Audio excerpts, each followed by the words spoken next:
করি তিনি ইন্তেকালে কয়েক সপ্তাহ আগে আমাদের ম্যানেজার মকবুল হোসেন ভাই ইয়া তাকে বলছেন খাজাইনাথপুরি বললেন বাবা মকবুল মনে রেখো আমি আর বেশি দিন দুনিয়াতে থাকবো না। একজন মুরিদের জন্য এত কোটি কথা কি হইতে পারে?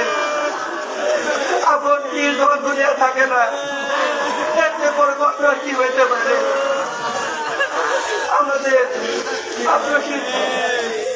আত্মশিল্পী সাহেব মৌলানা হকমুল্লাহ সাহেব তিনি বলছেন যখন আমার জন্মদাতা পিতাকে আমি হারাই ফেললাম এটিম কাকে বলে আমি বুঝতে পারি না।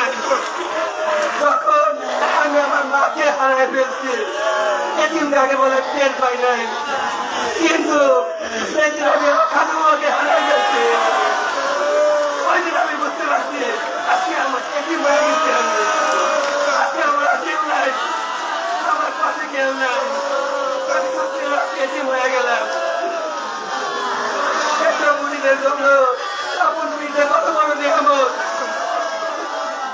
হারাইতে সেই বুঝতে পারে, আর কেউ বুঝতে পারে না। ওই ম্যানেজার মকবুল ভাই এখান থেকে শুরু করলো আমরা খাওয়া আর পাবো না, দেখতে পারবো না। তখন কথা বাবা এনায়ত করি তিনি সান্ত্বনা দিয়ে বললেন সে বাবা মকবুল আপনারা কোনো চিন্তা করবেন না, আপনারা আমার কাছে এসে আপনাদের মনের এই দুঃখ, মনের আবদার, মনের নালিশ আপনারা যেমন আমার কাছে বলতে বাবা আমি আমার পরে আমার মেজাজে লেখা সাহেবের কাছে আসি দিবেন। আমি যেরকম ভাবে আপনাদের মনের কথা শুনতাম, আপনাদের দোয়া করতাম, আমার মেজাজে লেখা সাহেব আপনাদের কথা শুনবে, আপনাদের জন্য দিয়া দোয়া করবে। এই যে এত বড় জবরদস্ত দেন জাতি আরেক রতনের রতন ছেলে এক বলিয়া লাভ করলেন না খবর জানে।